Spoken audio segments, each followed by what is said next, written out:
नमस्कार। तो अगर कोई क्रिएटर है और इस एआई की नई दुनिया में अपनी जगह बनाने की कोशिश कर रहा है, तो ये समझना बहुत ज़रूरी है। आज हम दो बिल्कुल अलग पर इक्वली पावरफुल रास्ते देखेंगे जिनसे क्रिएटर्स आज सक्सेसफुल हो रहे हैं। एक रास्ता है एआई की ज़बरदस्त स्पीड का और दूसरा दूसरा है इंसान के हाथों के हुनर का। तो चलिए देखते हैं कि कौन सा रास्ता किसके लिए सही है। अच्छा, ज़रा सोचिए, क्या ये सच में पॉसिबल है कि सिर्फ एक कमांड, एक प्रॉम्प्ट देकर YouTube जैसी कॉम्प्लिकेटेड चीज बना दी जाए? सुनने में तो नामुमकिन लगता है ना, है ना? पर यह सवाल ही हमें हमारी पहली और सच कहूं तो काफी हैरान कर देने वाली केस स्टडी की तरफ ले जाता है।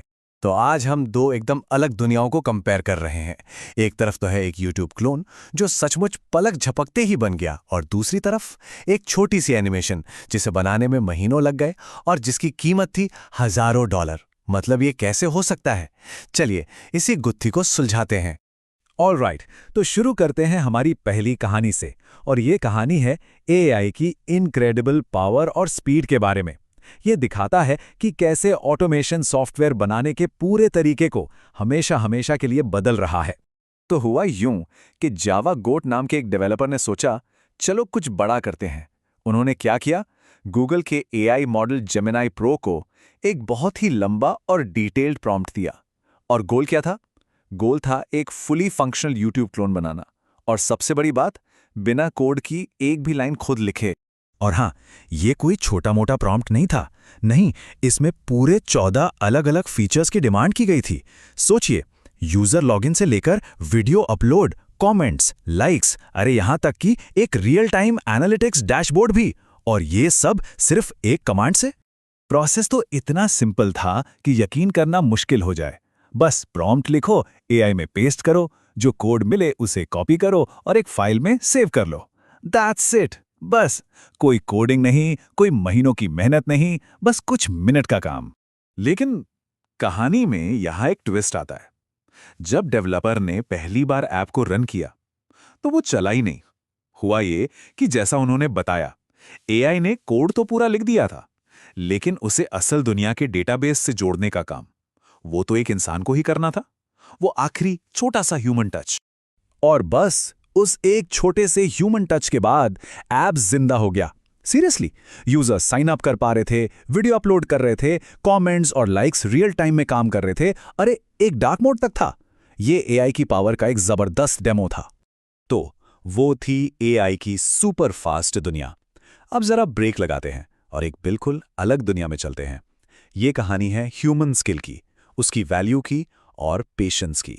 तो जिस प्रोजेक्ट की हम बात कर रहे हैं वो पता है कितना लंबा था? सिर्फ 140 सेकेंड्स, मतलब 2.5 मिनट से भी कम। अब मन में सवाल आता है कि भाई इसमें ऐसा क्या खास है ना? इस छोटे से एनिमेशन के लिए क्लाइंट ने खुशी खुशी $6,500 पे किए।